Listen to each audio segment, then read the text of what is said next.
Good morning, students. Today again we are going to continue with the chapter Life Processes, and today's topic is transportation in plants.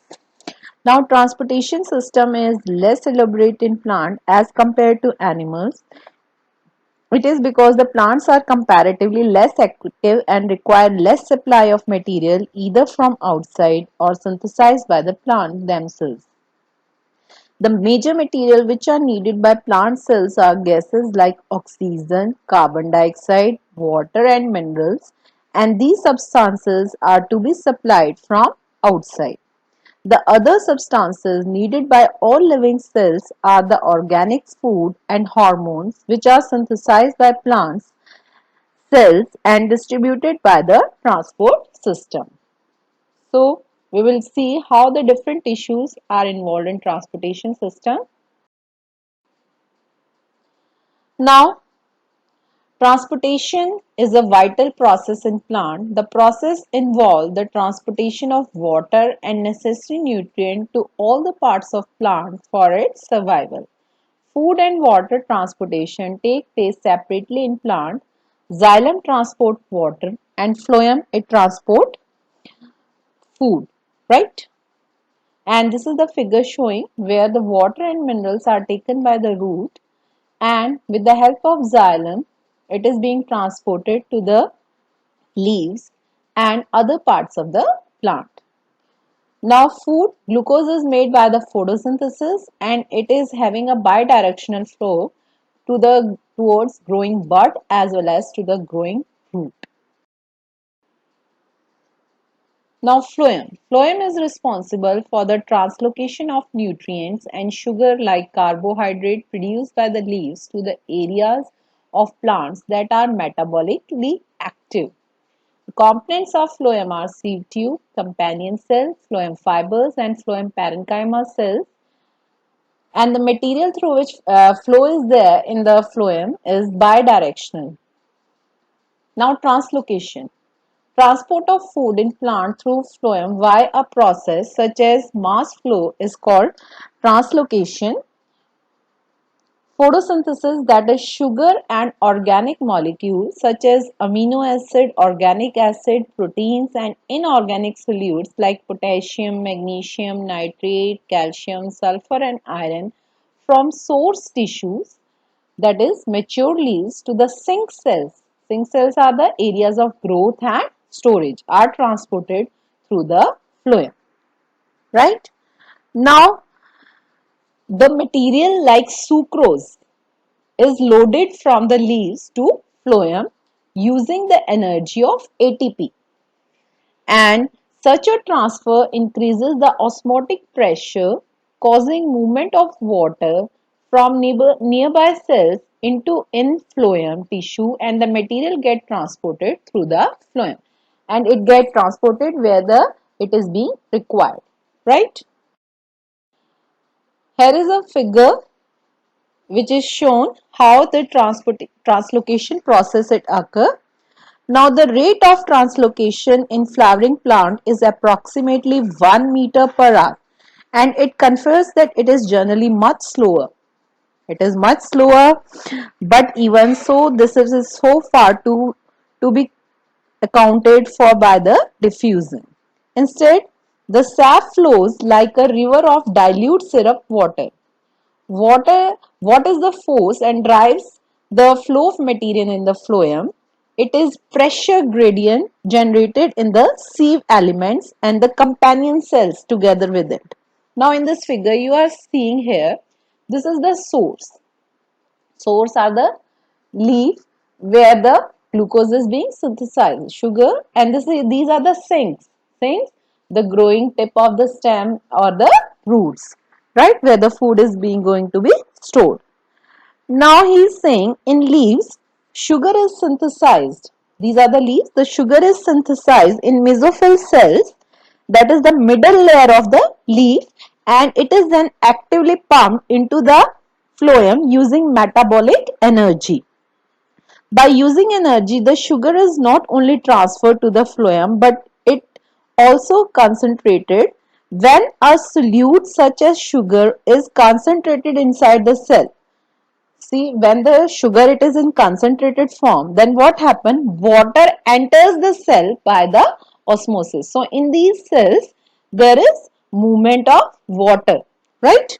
And he's saying, since the plant cells have rigid cell, the influx of water creates a great deal of internal pressure over 10 times the pressure in an automobile tire, and the pressure causes sap to move, and this sap it starts moving. Where it starts moving? To the area of the low pressure, right? Those are the sinks, source to the sink. The pressure causes sap to move out through the pores of the sieve element down the tube, and here it is, the sap is being moving. At the other end of the transport stream in the sink, sugar is constantly leaving the phloem and being used by the surrounding cells. Some is consumed as energy source and some is stored as sugar or the starch. So some is used to make new cells if the sink tissue is growing. So since sugar leaves the phloem in the sink, so he is saying these are the sinks and these are the source. This is the source and this is the sinks, the growing bud or the root. So you can see here that sugar enters sieve tubes, water flows by osmosis, a high turgor pressure is being created, and then the sugar solution flows to the region of low turgor pressure. You can see the sugar is moving to the area of low turgor pressure. This is the tip of stem and this is the root. Now if we cut it, he is saying sugar leaves sieve tubes. Sugar will leave sieve tube for metabolism and storage, and water flows by osmosis and water flows out of them, right? So here the sugar leaves sieve tubes, water flows by the osmosis. Okay, so यहाँ पे sugar it comes out. In this way the sugar flow takes place from the source to the sink to the growing tip, and in the root, here he is saying sometimes what happen, the sugar which is being loaded, it come unloaded form, it comes outside and sugar leave the sieve tubes for metabolism and storage. Sugar perform the function of storage here, and he is saying the water flows by the osmosis. Now in this slide there are both the tissues are shown, xylem vessel and phloem vessel, and the flow is being shown here. Now xylem tissue transport water in plants from roots to all other parts of the plant. Xylem tissue is made up of tracheids, vessels, xylem fiber and xylem parenchyma. The flow of water and mineral through xylem is always unidirectional. So this is the difference given here between xylem and phloem: storage of water, storage of food, unidirectional flow, bidirectional flow, components are there.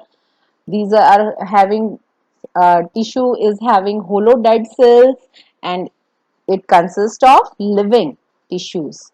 And he is saying that these tissue are present in the center of vascular bundle and they are present outside of the vascular bundle. So these are the differences between xylem and phloem.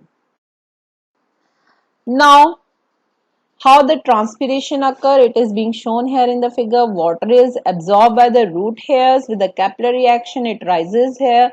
Now what is the, why water, how water rises? The trees are so tall, how the water rises? There is a suction pressure which is created by the transpiration.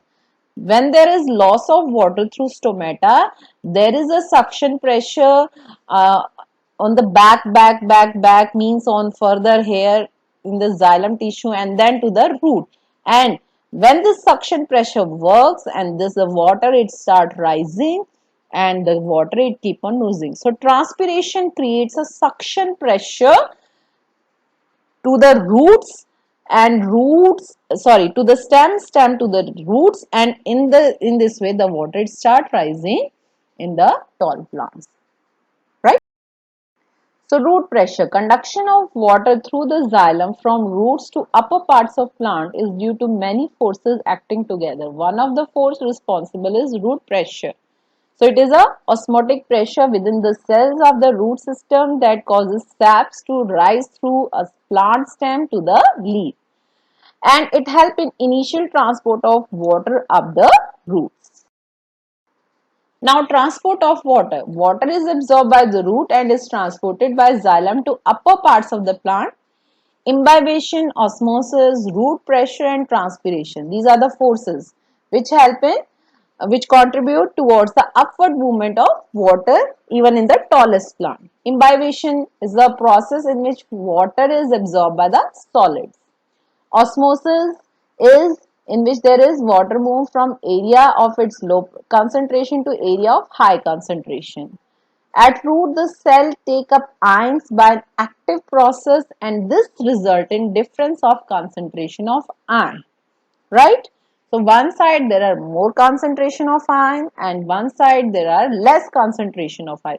Obviously soil side there will be more and in roots there will be less. So it leads to the movement of water in the root cell by the osmosis. This create a continuous column of water that get pushed upward, and this is root pressure. So transpiration contribute to the upward movement of water by creating a saw effect, and it pulls the water column upward, and there is a continuous loss of water from these, and all these forces together for water transport help in through the xylem. Okay.